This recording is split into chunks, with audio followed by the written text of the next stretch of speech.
Innal hamdalillahi nahmaduhu wa nasta'inuhu wa nastaghfiruh wa na'udzu billahi min shururi anfusina wa min sayyiati a'malina. May yahdihillahu fala mudilla lahu wa may yudlil fala hadiya lahu. Asyhadu an la ilaha illallah wa asyhadu anna Muhammadan 'abduhu wa rasuluh. Allahumma salli wa sallim wa barik ala nabiyyina Muhammadin wa ala alihi wa ashabihi wa man tabi'ahum bi ihsanin ila yaumiddin. Amma ba'du. Faqala Allah ta'ala fil Qur'anil Karim, ya ayyuhalladzina amanu taqullaha haqqa tuqatih wa la tamutunna illa wa antum muslimun. Wa qala fi ayatin ukhra, ya ayyuhalladzina amanu taqullaha wa qulu qawlan sadida yuslih lakum a'malakum wa yaghfir lakum dhunubakum wa may yuti'illaha wa rasulahu faqad faza fawzan 'azima. Amma ba'du. Anak-anakku sekalian, siswa-siswi SDN Jati Guru 2 yang insyaallah semua dirahmati oleh Allah Subhanahu wa taala.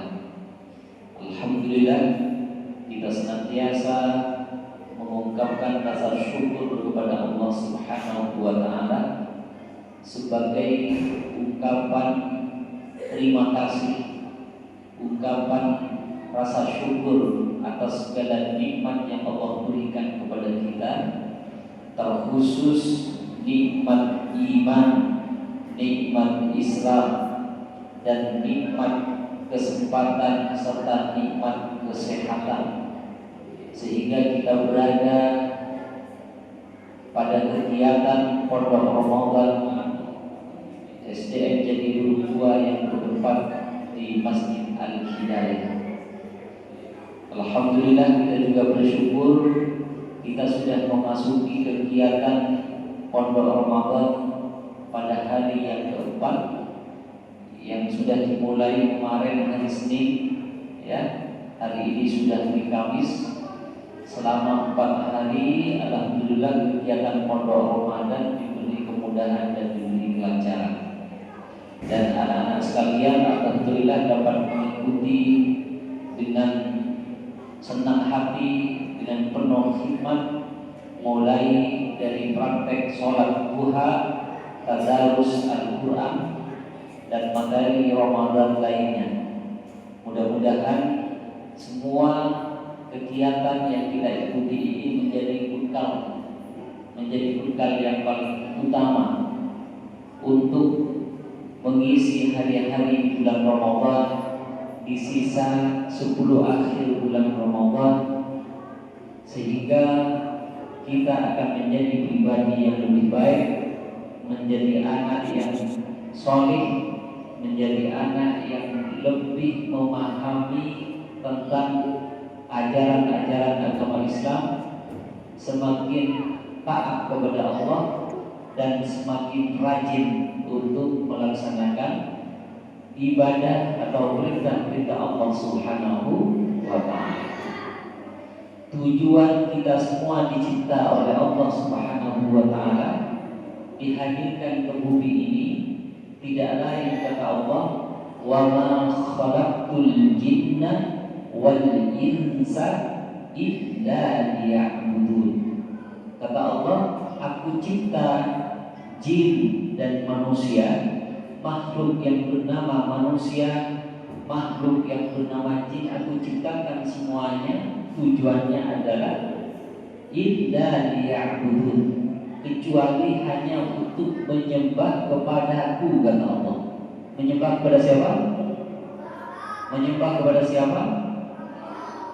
Bagaimana cara menyembahnya kepada Allah? Bagaimana cara menyembah kepada Allah? Kata Allah dalam surah Taha, innani anallah la ilaha illa ana fa'budni wa aqimis salata li dzikri. Cara menyembah kepada Allah Subhanahu wa taala, kata Allah Subhanahu wa taala, aku ini innani anallah. Jadi Allah mengumumkan kepada seluruh umat manusia, ya, lewat Al-Qur'an, innani anallah, sesungguhnya aku adalah Allah, Tuhan kalian semua, yang mencipta kalian semua. Dari semula tidak ada menjadi ada. Jadi aneh. Kalian sebelumnya ada atau tidak? Tidak ada. Yang namanya Anas sebelumnya tidak ada, ya, tiba-tiba ada, lahir ke bumi, lalu kemudian orang tuanya memberi nama Anas. Firdaus juga sebelumnya tidak ada. 10 tahun, sekarang umur berapa? Dani sekarang umur berapa? Kelas berapa kamu? Oh, sudah umur 12. 11 tahun yang lalu Dani belum ada. Jangankan rupanya, namanya juga belum ada. Kemudian dibuat ada lewat pelantaran, ya, lewat pelantaran orang tua, ya. Kemudian lahir ke bumi, diberi nama Daniel. Dan yang lain-lain semuanya dari tidak ada menjadi ada. Semua itu dicipta oleh Allah, dilahirkan ke bumi, illa liya'budun, kecuali menyembah Allah Subhanahu wa ta'ala. Kata Allah, fa'budni, kalau sudah lahir ke bumi, sembahlah aku. Cek nyembah ke sana ya. Ini sudah nyembah ke matahari, nyembah ke bulan, nyembah ke berhala, tidak boleh. Misalnya meyakini ada tempat yang keramat, pasti sembah, tidak boleh. Fa'budni, nyembah langsung kepada Allah. Caranya bagaimana nyembahnya? Wa aqimis sholata li dzikri. Cara menyembahnya yaitu dengan cara mendirikan sholat 5 waktu. Itu cara menyembah Allah. Kalau sudah ada kumandang azan di waktu siang hari, namanya azan apa itu? Halo? Kalau sudah ada kumandang azan di siang hari, namanya azan apa? Hah? Kalau di siang hari ada panggilan kalian untuk menunaikan sholat, itu panggilan sholat apa? Sholat Kalau misalnya Kiki di sini nanti siang mengumandangkan azan, Allahu Akbar, Allahu Akbar, itu suaranya Kiki, ya. Tapi yang memanggil sesungguhnya itu adalah Allah Subhanahu wa ta'ala. Hayya 'alas shalah, ayo semua umat yang beriman datang ke masjid untuk menunaikan sholat. Itu artinya begitu, ajakan hayya 'alas shalah. Ingat waktunya sudah sampai untuk menegakkan sholat, untuk menyembah kepada Allah Subhanahu. Kalau kalian datang ke sekolah saja tepat waktu karena takut dihukum, kalau datang ke sekolah di bulan di luar Ramadan, pukul berapa? Ayo, pukul berapa? Kalau semua loh datang ke sekolah, kalau bukan bulan Ramadan, masuknya jam berapa? Berangkatnya bisa beragam, bisa macam-macam. Ada yang jam 6, ada yang jam 6 lewat 15 menit, ada yang jam 6 lewat 20 menit. Tapi masuk ke kelas harus tepat jam 7. Kalian itu peraturan sekolah. Halo, itu peraturan apa? Wajib datang ke sekolah sebelum jam 7, itu adalah peraturan sekolah. Dan kalian harus bisa mengikuti. Karena kalau tidak datang sebelum jam 7, kalian nanti akan dihukum. Karena tidak boleh datang ke sekolah lewat jam 7. Datang ke sekolah, dan itu peraturan manusia. Kan manusia yang membuat adalah kepala sekolah dan guru-guru, kan manusia. Kepada manusia kalian taat, apalagi kepada Allah mestinya harus lebih taat. Aturan Allah apa? Ketika siang, sekarang ada pukul berapa? Jam 11.40 ya, atau jam 11.30, aturan Allah ada kumandang ada panggilan untuk sholat. Kira-kira kalian kalau ada panggilan sholat langsung sholat atau tidak? Pak jujur, mohon baca adzan, ini nanti mohon baca adzan.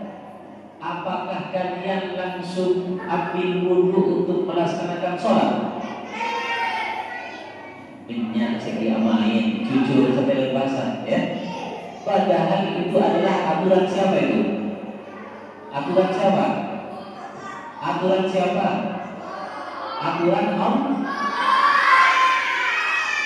Yang mencipta kalian itu siapa?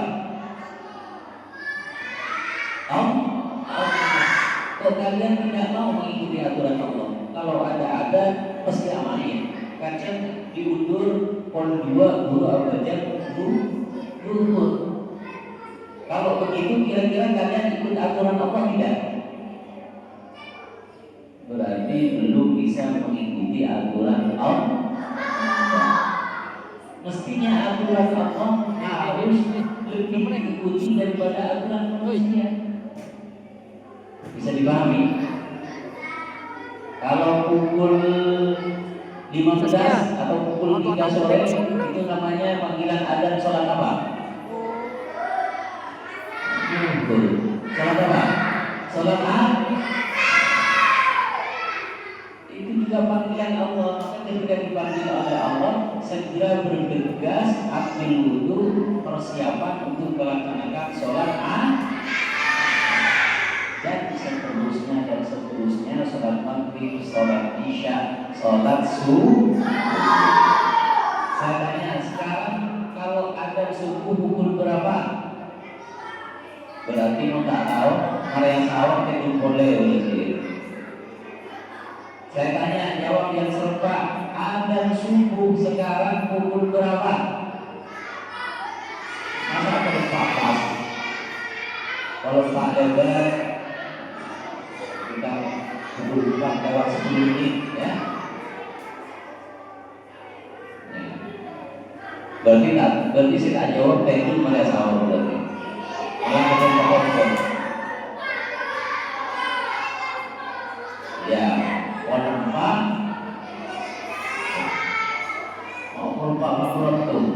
waktu waktu istiwa ya. Kalau WIB waktu Indonesia Barat kita kurang lebih jam 4 lewat 10. Yang lebih memprihatinkan malamnya niat puasa ya, harinya berpuasa, tapi begitu sholat subuh tidak sholat. Nah, ini repot ini. Ngakunya puasa tapi meninggalkan sholat subuh. Alasannya bebas. Itu tidak boleh. Ya. Tidak boleh mengerjakan satu kewajiban dan meninggalkan kewajiban lain. Masuk ya. Masuk kade. Tapi tak sholat subuh. Kira-kira benar tak itu? Ya, tak benar. Maka pemarian sahur langsung ya bisa nonton, tapi yang ditonton hal-hal yang positif, misalnya ceramah agama atau Al-Quran atau sholat tahajud sambil menunggu adzan subuh dikumandangkan untuk melaksanakan sholat subuh. Kalau dekat dengan masjid, kalian sholat subuhnya dilaksanakan secara berjamaah di mana? Di masjid. Itulah makna wa ma khalaqtul jinna wal insa illa liya'budun. Semua aku cipta jin dan manusia kepada Allah Subhanahu wa taala tujuannya untuk beribadah kepada-Nya. Kalau saya itu jaga dari sopan madu dengan ini dulu jaga sadaran baju engkau menerangkan dia atau juga apa berdua Bisa dipahami? Ya, jadi tidak boleh dengan melaksanakan kewajiban yang satu kemudian meninggalkan kewajiban yang lain. Jadi sholat tidak boleh ditinggalkan. Entah alasannya ngantuk, gitu, tidak boleh. Kemudian anak sekalian, ketika kalian berpuasa, ya, kemarin sudah saya jelaskan, ketika melaksanakan puasa tidak hanya menjaga dari sesuatu yang membatalkan puasa. Coba Pak Guru nanya, yang membatalkan puasa apa saja? Mana? Makan, minum,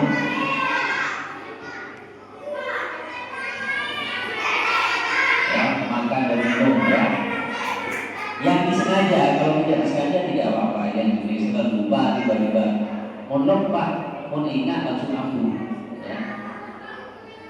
Jadi tidak hanya menjaga dari sesuatu yang membatalkan, tapi juga harus menjaga dari sesuatu yang dapat mengurangi pahala.